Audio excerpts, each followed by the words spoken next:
Next speaker is Deputy Clare Daly. You have 2 minutes, Deputy. Thanks, John Corla.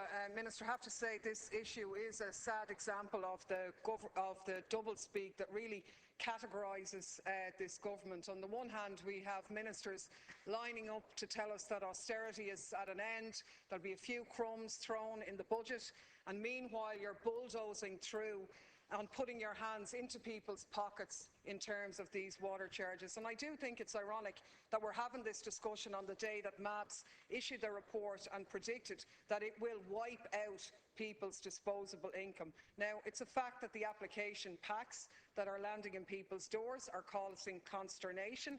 They are attempting to elicit private personal information and are really inconveniencing householders in that regard. But I think what's more devastating is the prospect of a bill of hundreds of euros which people simply cannot afford to pay, and I do think that it is a blow too far. Now, the reality is that access to water is a fundamental human right. It should be available to all based on their needs, not on ability to pay.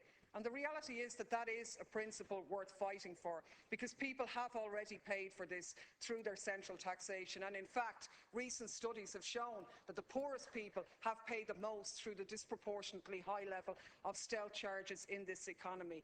So I think the message that you should take here is that it will be resisted. Many people can't afford to pay. Many others will simply not bother sending back the application packs. And why should they? You've said you'll lower their pressure if they have a meter, but hardly anybody will have a meter. You've threatened to take the allowances, but if somebody is determined not to pay, well, whether they have the allowances or not is neither here nor there. I think it's a very frightening example on the YouTube at the moment, which activists have prepared, which I'd like you to comment on as well, where the water system is essentially being left open and exposed to outside interference because of the way in which you've structured the meter system. Your time is up. Take a lead from what happened in Bolivia. A government was toppled over water charges, and I think you'll have a serious fight in your hands in terms of this.